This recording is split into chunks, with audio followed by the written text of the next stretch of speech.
떡밥 갖다 이거 먹고 한떡밥 갖다가 먹고 났어요. 네. 자, 앞 시간에 때는 제1장 초대교회사 역사란 무엇일까? 역사를 보는 두 가지 견해. 그리고 교회도 역사가 있는가 해서 알아봤고, 자, 그리고 방금 했었던 초대교회 배경, 이집트 시대, 바벨론 시대, 메데 바다 시대, 헬라 시대, 그리고 로마 시대에 관해서 지금 그 당시 팔레스타인 유대 땅에 어떤 영향을 미쳤는가 하는 것에 대해서 우리가 지금 함께 연구해 보았습니다. 자, 이게 초대교회의 배경이고, 자, 다음에는 자, 로마 시대에서 헤롯 왕들의 성경 내용에 있어서 관계되는 그런 시대적인 배경을 한번 알아봤었죠. 그 헤롯에서 쭉 한번 나열해서 알아봤는데, 그 다음부터는 이제 초대교회 배경 세 번째에서 문화적 종교적 배경에서 한번 이번 시간 두 번째 시간 알아보도록 하겠습니다. 세 번째는 문화적 종교적 배경.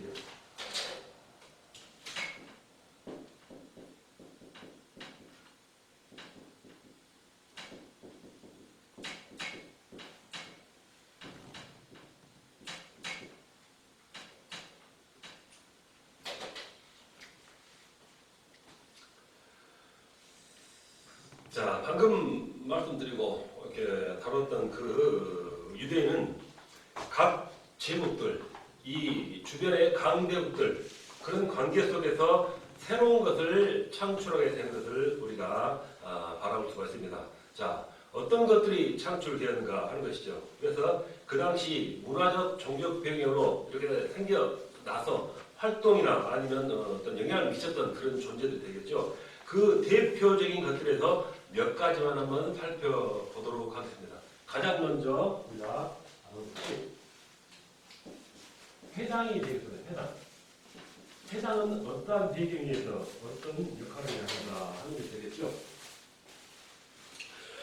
자, 유대인의 이 회당 제도는 지금 다루고 있죠. 이 회당 제도는 바벨론 포로 기간 중에 생겨났습니다. 자, 유대인들이 고국에 외국에 침략당하지 않고 자기 나라에서 정상적으로 살 때는 성전에서 제사 행위로 예배를 드렸습니다. 그러나 바벨론에 의해서 이제 성전이 파괴되고 유대민족은 각처로 흩어져서 제대로 된 제사가 불가능했다는 것입니다. 그런데 이무럭 포로 생활 중에 있던 그 유대인들이 성전 대신 이 회당에 모여서 율법을 강론했고, 그리고 시편을 낭독했다는 것입니다. 자, 이 무렵 유대인들은 자기들이 섬겼던 그 유대교의 틀을 갖추는 시기였다라고 볼 수 있습니다. 그러니까 이 회당 제도에 의해서 유대교의 틀을 갖추게 되는 시기였다라고도 생각할 수 있겠죠. 자, 그래서 이 포로 귀국 후에도 지금 이 성전과 함께 회당 제도가 지금 각 마을마다 보편화되기 시작했다는 것입니다. 그래서 이 회당 제도가 생긴 후에 새로 생긴 직제가 하나 나타났죠. 그 뭘까요? 소위 서기관, 율법사라는 그런 랍비들이 생겨나게 되었습니다. 자, 이들이 처음에 성경을 복사하거나 어떤 그런 일을 했지만은 나중에는 성경을 연구하고 또 해석하는 일까지 이렇게 이어나가게 된 것입니다. 자, 이 회당에 의해서 생겨난 어떤 하나의 어떤 직제라든가 그런 어떤 그 담당했었던 그런 사람들의 어떤 사명이 나타난 것이 되겠죠. 그래서 이 회당은 바벨론 포로 시절 때문에 자연히 생겼다라고 우리가 생각을 할 수 있습니다. 자, 그래서 이 외국에 의해서 강대국에 의해서 유대민족들이 어쩔 수 없이 아니면 자연적으로 발생했었던 하나의 제도 가장 먼저 회당을 알아봤었고, 두 번째 생기는 것이 뭐냐면 디아스포라는 게 생겨났습니다.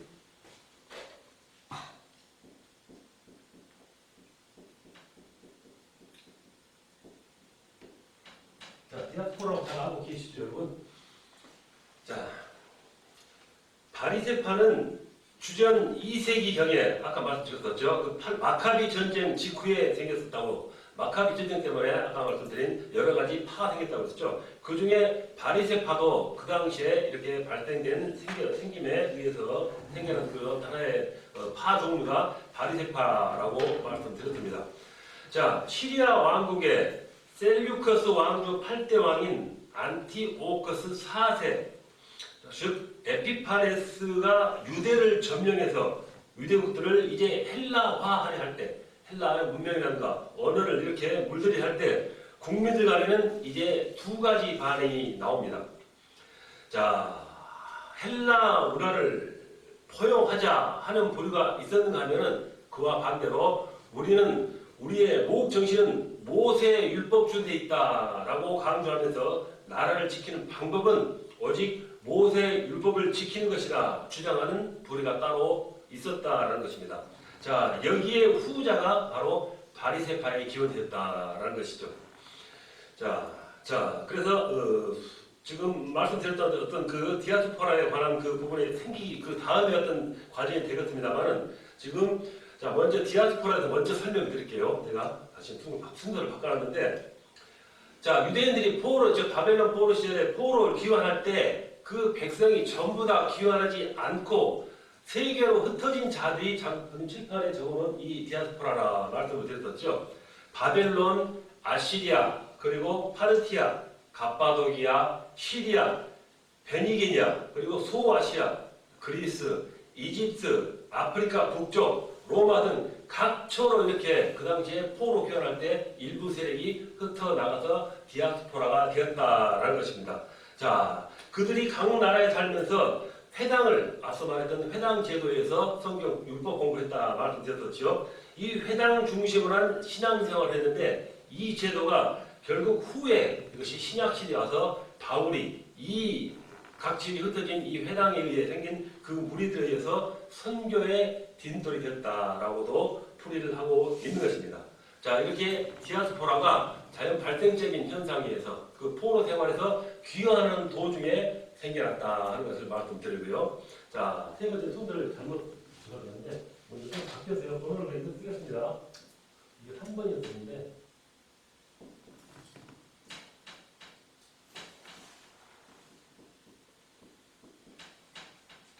뒤바뀌었던 겁니다. 순서를 바꿔놨는데 상관없습니다.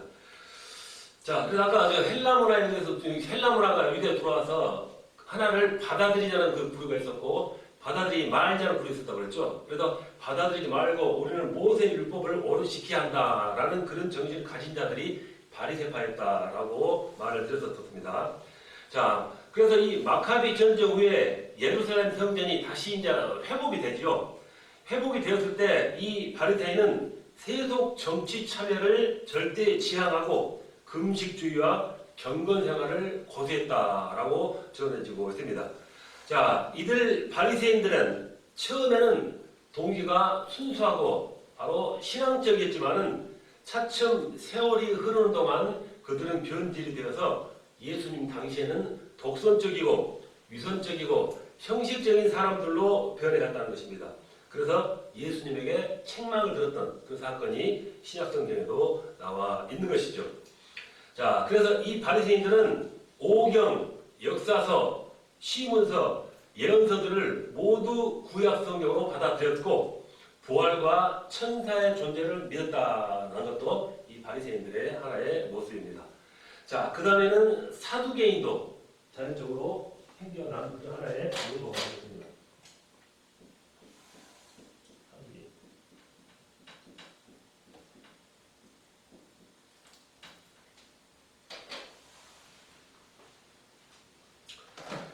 자, 이 사두개인도 바리새인과 비슷한 시기에 생겼습니다. 자, 말씀드린 그 마카비 혁명 그 후에 독립한 성공한 후에 독립해서 다시 그 예루살렘 성전을 회복한 후에 사독 대제사장 집안에서 세속 정치를 장악하면서 사두개인이 등장을 했습니다. 자, 이들은 오경만을 오로지 정경으로 받아들이고 부활도 천사의 존재도 믿지 않았습니다. 그래서 이들은 자진하여 이제 헬라 문화를 받아들이고 마카비 전쟁에도 참가하지 않았으며 소수이지만은 부유해서 크게 영향력을 발휘했던 그런 세력이었다라고 말하고 있습니다. 어떻게 보면 바리새인과 많이 비교되는 모습을 우리가 찾아볼 수가 있겠죠. 자, 그 다음에는 공회입니다.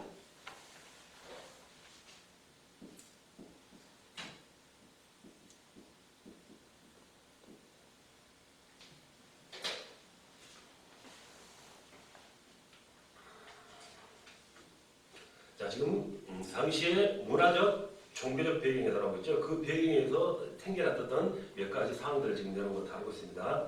자, 공회. 마가복음 15장 1절에 보면은 아람어로 산헤드린 이 말이 나오죠. 이 주전 3세기경에 시작된 유대인의 최고 법원 역할을 하는 이스라엘의 재판 기구입니다. 이것을 우리가 산헤드린이라 이렇게 말씀드리죠. 자, 대산헤드린의 구성은 71명, 71명으로서 제사장, 사두개인, 바리새인, 서기관, 장로로 구성되었고 대제사장이 사회를 맡았습니다. 그래서 71명이 되었다는 것이죠. 그래서 안식일과 유대교 축제에 되는 이 공회가 열리지 않았다라는 것도 특징이 되겠습니다. 자, 그래서 이 산헤드린은 종교, 도덕 또는 정치 일까지 관여를 했습니다. 종교적으로는 유대인 전체, 유대교 전체를 관리했고 정치적으로는 사법권을 가져서 또 이렇게 사형을 선고하고 감옥에 가둘 수 있는 그런 재판할 수 있는 그런 어떤 행정도 맡았다는 것이죠. 자, 그리고 로마의 정부의 비준을 얻어야만 집행할 수 있다라는 것도 곁들여서 우리가 생각해야 됩니다. 그러니까 사형을 집행할 수 있는 어떤 권한은 있었지만은 사형을 집행하려면 로마 기구에, 로마 정부에 그 허가를 얻어야만은 실행하고 집행할 수 있다 하는 것이 특색이 되겠습니다. 그래서 이 산헤드린의 행정 기내는 세금을 받는 일 또한 포함되어 있었습니다. 자, 여러 가지 일을 감당하고 있는 기관이 바로 이 산헤드린이죠. 자, 그래서 이 부분에 있어서 로마 제국은 황제 어떤 그런 통치였겠죠. 정복했던 그 나라, 그 지역으로부터 식민지 국가들로부터 걷어들이는 세금에 어떤 감당하는 그런 분야가 있었다는 것이죠. 그 총독이 이제 지방관이나 성읍들의 그 지도자들에게, 원로들에게 세금 징수를 위임했다는 것입니다. 직접 로마가 걷지 않고 그것을 다스리는 바로 원로들이나 그런 성읍의 어떤 지주들에게 세금을 위임하였다는 것이죠. 자, 이렇게 되자 총독의 위임을 받은 지금 이 산헤드린은 그 일을 세금 청구인인 세리에게 맡겨서 세금을 걷게 했다는 것입니다. 자, 따라서 이 세리는 로마 정부로부터 세금을 직접 걷어내는 임무를 수행해서 항상 백성들로부터 원성을 얻었다, 죄인 취급을 받았다라는 것을 우리 또한 성경 통해서 알고 있는 것입니다. 자, 그 다음으로는 SNF에 대해서 한번 또 살펴보도록 하겠습니다.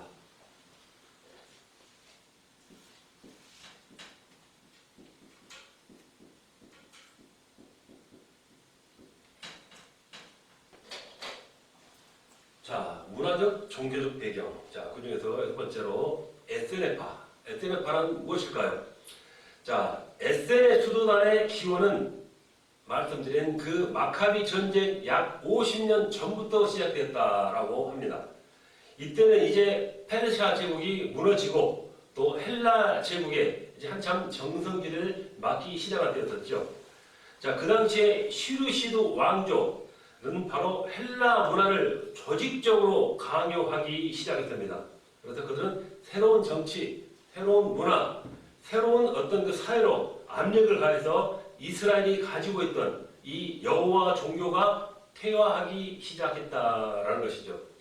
자, 이스라엘은 왕까지 무너졌고 국민이 전 세계로 흩어진 그런 때라서 종교와 정치가 혼란스러울 때였다라는 것입니다.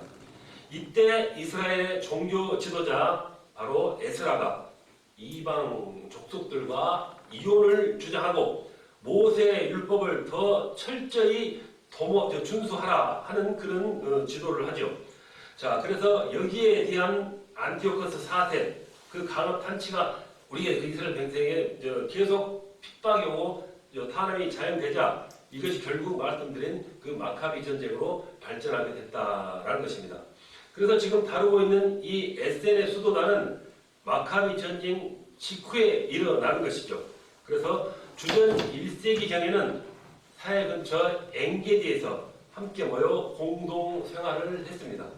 그들은 노동을 위해서 삶을 같이 영위하고 유무상통, 즉 내 것 없이 가리지 않고 사유재산을 부인하고 소박한 단벌 원만을 입고서 생활에 나갔습니다. 모세 숭배를 극심히 삼겼고 육식을 거절하고 혼인을 부정하고 노예 제도를 반대하고 그리고 맹세한 것을 존중히 여기고 영생을 믿었다는 것입니다. 이 에셀바 회원은 바리새인, 서기관, 사두개인 등 누구나 받아서 이루어졌다는 것입니다.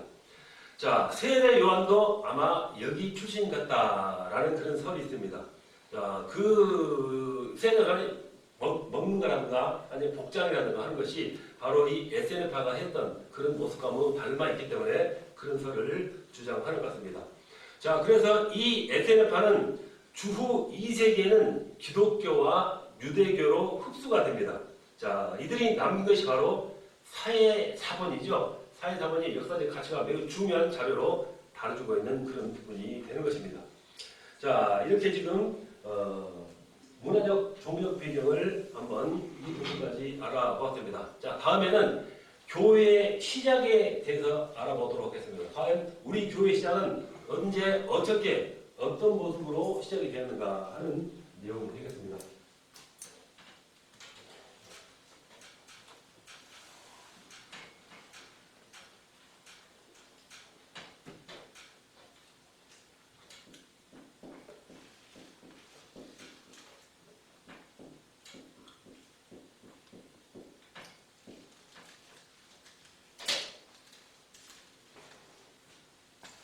자, 당시 초대교회 당시 유대 국가에 관여했던 나라들, 강대국들 그리고 또 그 당시에 그 나라에 의해서 파행되어 왔던 문화적, 종교적 배경들 그런 부분을 알아보는데요. 자, 그다음에는 교회의 시작에 대해서 한번 내용을 다뤄보도록 하겠습니다.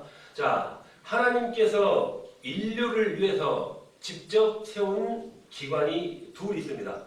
그 뭐냐면은 하나는 가정이 있고 또 하나는 교회가 있는 것이죠. 자, 이 교회는 하나님께서 우리 인간에게 주신 최대 복이다라는 그런 생각을 가지고 우리가 교회 시작을 한번 다뤄보자는 것입니다. 자, 그렇다면 교회는 어느 때 시작이 되었는가?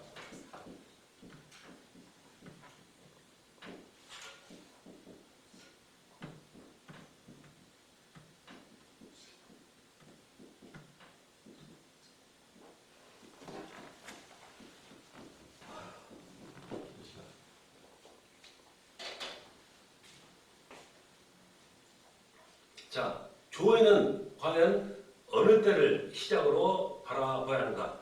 자, 여기에 대한 견해는 여러 가지로 다양합니다. 어떤 이는 교회의 기원을, 정신적 기원을 에덴 동산 때부터라 하고 또 어떤 이는 믿음의 조상 아브라함 때부터라 하고 또 모세 때 성막 때부터라 하기도 하고 이렇게 다양하게 얘기하는 것입니다. 자, 그와는 달리 그리스도를 중심한 교회 시작을 주장하여 그리스도 탄생 때부터 또는 그리스도 부활 때부터라고 하는 등 여러 가지 가설이 가능하다는 것입니다. 그러나 우리는 명백한 객관적인 근거에 의해서 이를 확실하게 말을 할 수 있어야 합니다. 성경 말씀에 근거를 하면은 마태복음 16장 18절에 내가 이 반석 위에 내 교회를 세우리니 라고 하신 그 예수님의 말씀에 의하여 이전까지는 교회가 세워지지 않았다라고 생각할 수 있는 것입니다. 자, 그러므로 각종 추리는 모두 설에 불과하다라고 우리는 생각을 합니다. 그 다음에 에베소서 1장 22절에 그를 만물 위에 교회의 머리가 되게 하사라고 하였습니다. 여기에 보면 주님께서 이미 교회의 머리가 되셨음을 이야기하고 있는 것입니다. 자, 그렇다면은 마태복음에 나오는 가이사라 빌립보에서의 베드로의 신앙 고백, 즉 유의 오순절날 말씀드린 부분이 있었죠. 주님께서는 그리스도시요 살아계신 하나님의 아들이십니다 하는 그런 베드로의 고백이 있었다는 것입니다. 자, 오순절날 성령님 그리고 성신님의 강림으로부터 예루살렘 교회가 시작됐다라고 말하는 것이 교회의 모교회로 우리가 바라볼 수가 있는 것입니다. 자, 그래서 사도 바울이 로마 옥중에서 에베소서를 쓰기 이전 그 사이에 이제 또 지교회들이 설립되기 시작했다라는 것입니다. 자, 그렇다면 그때가 어느 때일까라고 생각해 볼 수가 있겠죠. 자, 하나님의 역사에 의하면은 하나님께서 친히 간섭하시고 또 역사를 이끌어 가신 구약 시대가 있고 또 그분의 아들이신 예수님께서 친히 복음을 가르치시고 전파하신 복음 시대가 있습니다. 그 다음에는 성자께서 자기 대신 다른 보혜사로 또 보내셔서 성신께서 즉 성령님께서 지배하는 은혜 시대가 있다는 것입니다. 지금 세 가지 시대를 말씀드렸죠. 구약 시대, 복음서 시대, 지금 은혜 시대라 이렇게 세 가지로 구분한 것입니다. 자, 이 모든 시대는 성부, 성자, 성령 모두가 함께하는 시대였지 어느 한 분만 따로 역사의 시대는 없었다는 것입니다. 그렇지만 성경에는 그 시기가 분명하게 구분이 되고 있습니다. 요한복음 7장 39절 예수님께서 아직 영광을 받지 못하신 거로 성령님께서 아직 저희에게 제자들과 성도들입니다. 저희에게 계시지 아니하시더라 하고 한 말씀은 성자시대 아직도 보편적인 성령님은 아직 없는 것으로 우리에게는 들린다는 것입니다.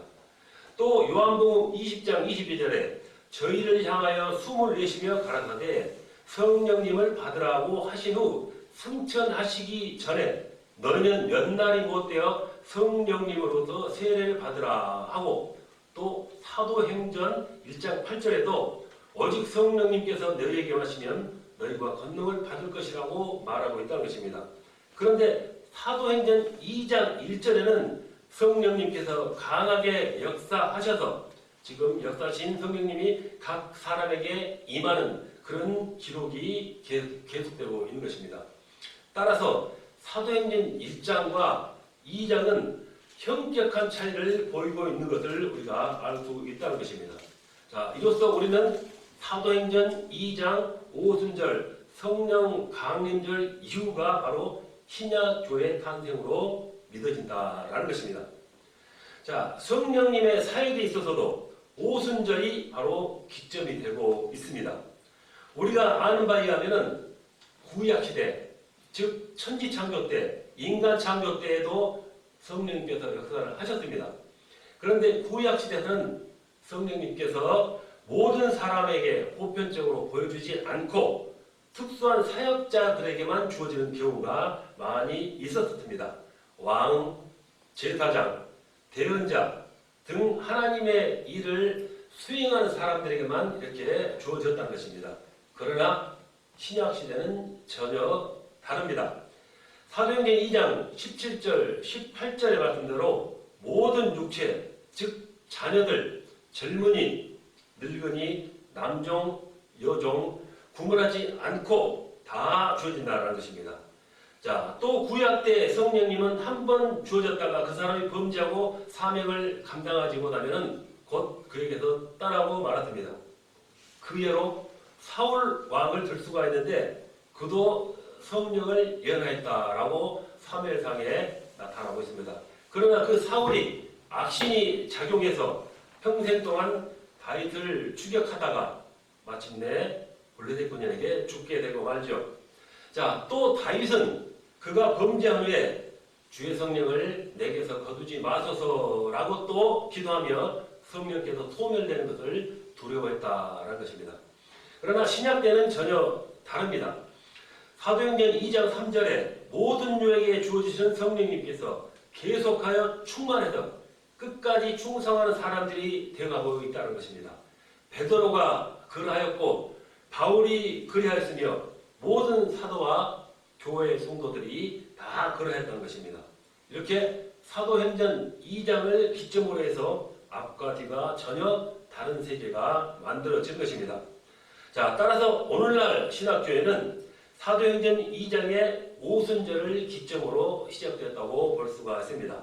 자, 교회는 이렇게 살아계신 하나님의 교회요, 진리와 기둥의 태 모습이 이어지고 있는 것입니다. 자, 이렇게 교회의 역사에 관한 그런 부분을 여러분과 알아봤죠. 이렇게 교회의 시발점에 알아봤었고, 두 번째는 이러한 신약교회는 그 교회가 생겨날 때 여러 가지 교회가 생겨나기 시작했는데 어떤 공통점이 있었는가 하는 것도 우리가 한번 살펴보도록 하겠습니다.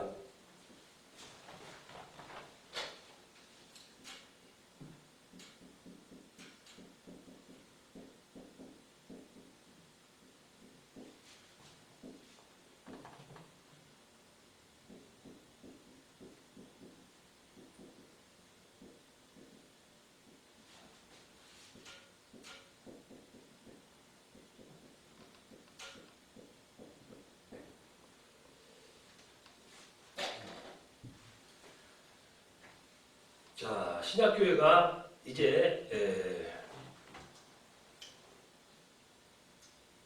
복음 전파에서 하나둘씩 늘어가기 시작할 때 이들 교회는 과연 그 당시에 어떤 공통점이 있었는가 하는 것이죠.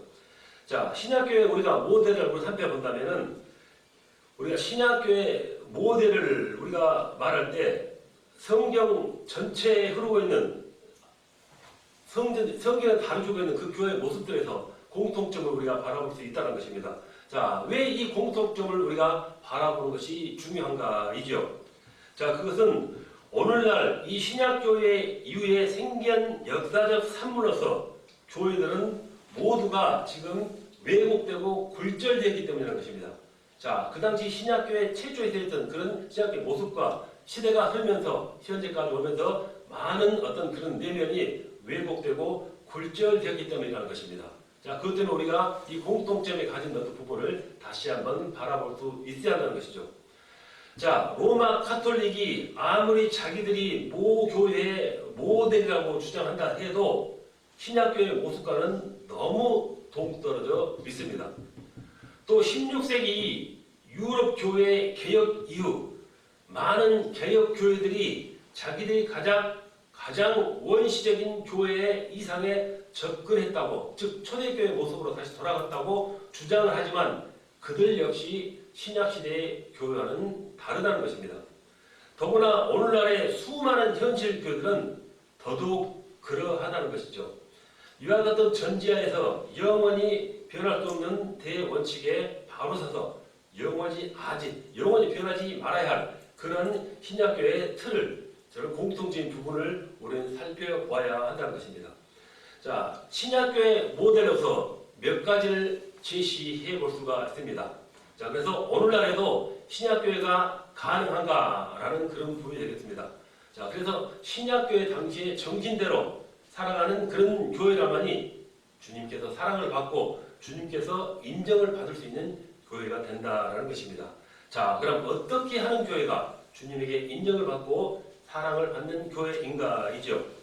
자, 가장 먼저 성경만을 최고의 권위로 삼는 교회를 우리가 바라보고 있습니다.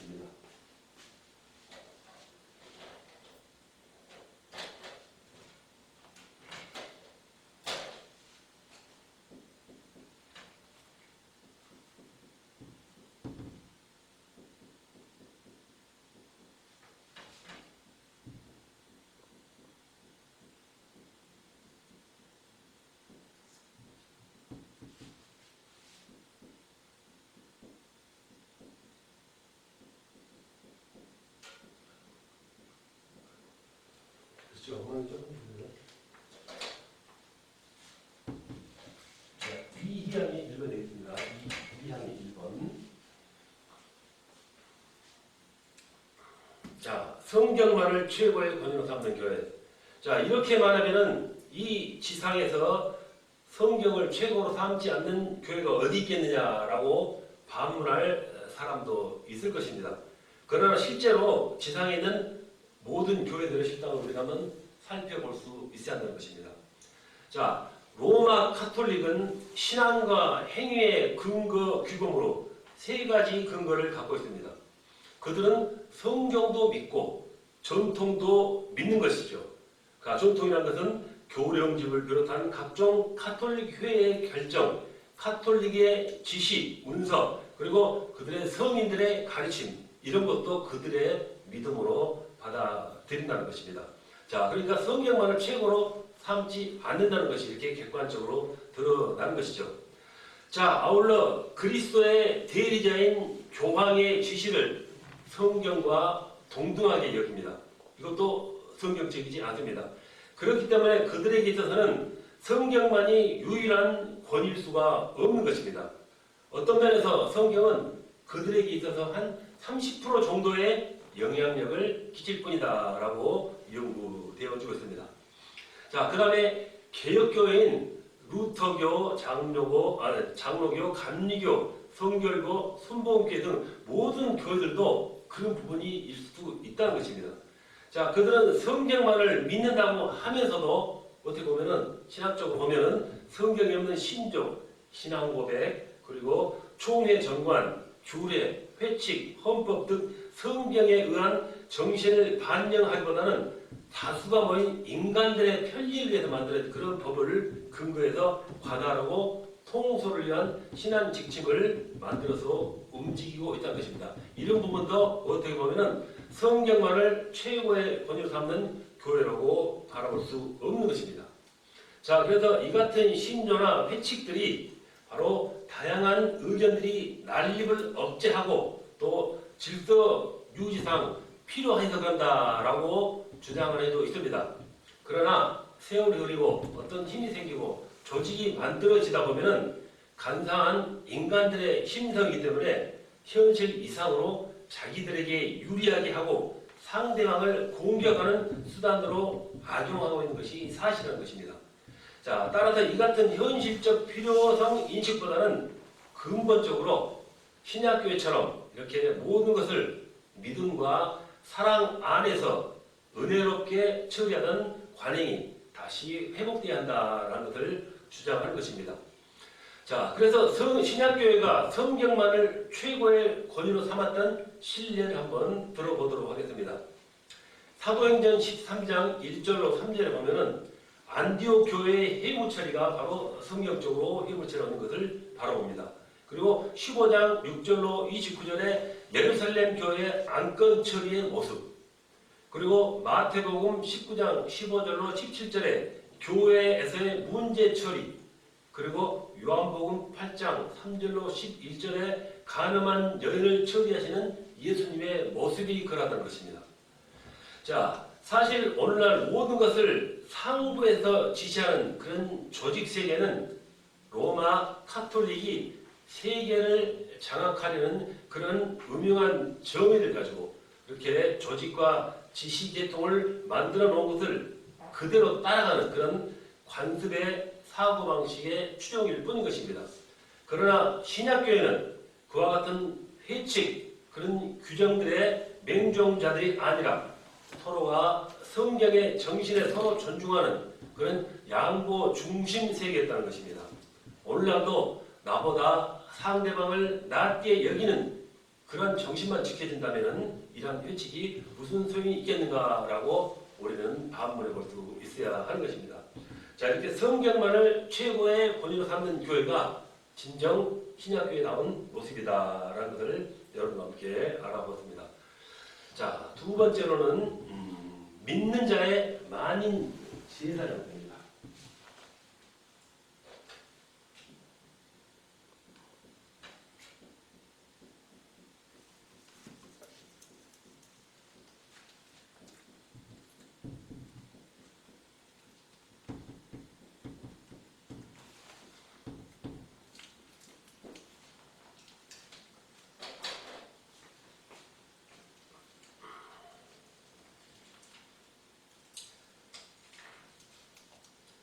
자, 어떤 공통적인 모습을 바라봐야 할 수 있을까 하는 부분이죠. 자, 만인 제사장들은 마틴 루터가 밝힌 대로 마태복음 23장 8절로 12절에서 우리 성도들을 형제라고 했고 베드로전서 2장 9절에서 왕 같은 제사장인 성도들은 왕이며 또 제사장이라고 했습니다. 또한 히브리서 13장 11절 15절에서는 찬미의 제사로 우리도 제사를 드릴 수 있다라고 했습니다. 이 같은 성경적 근거 위에서 믿는 성도가 다 같이 평등한 제사장이라는 사실을 우리 모두가 숙지하고 있는 것입니다. 그런데 오늘날 현실은 다 이렇게 평등한 모습이 아니라는 것입니다. 카톨릭의 경우 사제는 신부라고 해서 신과 인간과의 중간 존재로 서열이 정해져 있습니다. 또 미사 때마다 신자에게 분잔을 금지하고 있으며 잔을 돌리는 말이죠. 그걸 금지하고 있으며 고해 때 사제를 선언하고 교황은 살아있는 그리스도로 간주하고 있다는 것입니다. 자, 이건 분명히 만인 제사들과는 분명히 다른 어떤 그런 행태의 모습인 것입니다. 자, 개혁교회에서 목회자는 성직이며 목회만 성직으로 하는 그런 고집도 교권주의, 혹시 교회주의의 유산으로 우리가 바라볼 수가 있습니다. 그러나 신약교회는 어떤 이가 누가 지도자이고 또 다른 이는 교사로 일하였으며 그들 모두가 한 형제요 한 자매라는 그런 원리에 의해서 유지된 것입니다. 자, 오늘날 교회라든가 교직에 계급이 많고 다양하기 때문에 이제 목회자와 일반 성도를 이렇게 구분하는 것은 물론이고 일반 성도 사이에도 이렇게 완전하게 어떤 계급에 의해서 직책에 의해서 구분되는 것이 존재하고 있다는 것입니다. 자, 신약교회는 목사든 성도든 모두가 다 동일한 평등성을 실천을 해야 합니다. 그래서 이 분야는 우리가 다음에 또 자세히 다뤄볼 부분이기 때문에 다시 한번 살펴보도록 하겠습니다.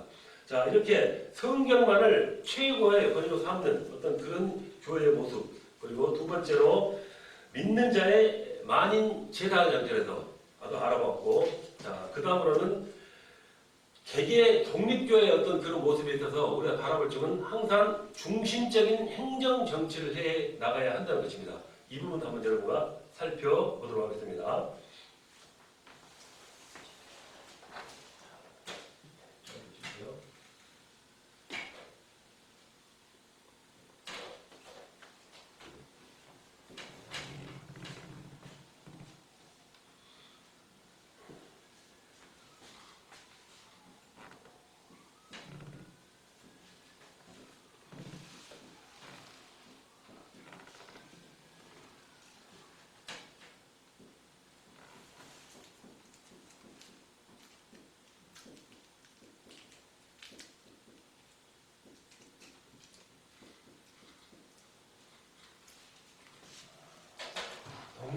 독립개교의 중심의 행정정치.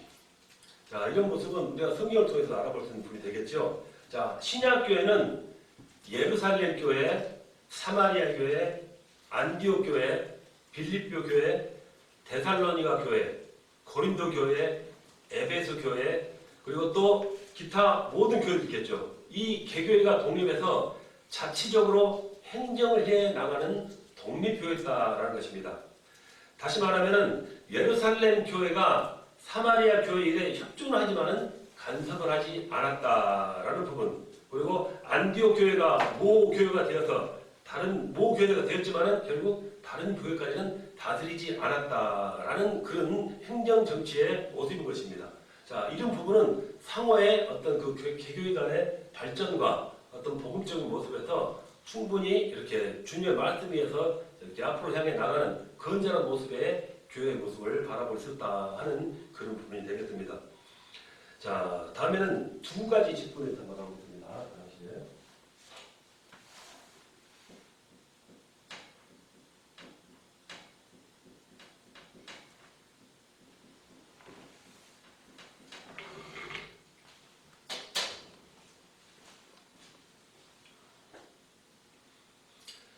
자, 직분이죠. 두 가지 직분. 자, 우리가 보면은, 자, 이런 문제에 대해서는 어떻게 보면 많은 검토와 연구가 필요한 부분이 될 수가 있습니다. 자, 현재 거의 모든 교회들은 목사, 장로, 권사, 집사, 권찰, 전도사, 강도사, 준목, 감독, 감리사 등 다양한 직분을 가지고 있죠. 자, 그래서 오늘날 교회가 이렇게 다양한 직분을 소유하고 있으니까 이것은 분명히 옳은 얘기겠지만 또 그렇게 반드시 옳다고만 할 것이 아니라 신약교회의 모습을 바라볼 때 이 모습과 비교해 볼 때 우리의 모습은 어떠한가 그런 시각을 가져보자는 것입니다.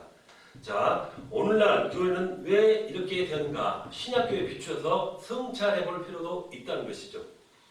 자, 그래서 먼저 우리가 그 직책의 여러 가지의 부분에 있어서 우리가 살펴볼 부분이 있는데 가장 먼저 알아볼 부분은 지금 적어놓은 대로 먼저 목사직이죠. 감독직과 동일한 부분인데 여기 적지 않겠습니다. 먼저 감독직, 즉 목사직이죠. 이 부분에 대해서 신약적인 교회 모습에는 어떤 모습으로 바라봐야 하는가 하는 부분을 다뤄보도록 하겠습니다.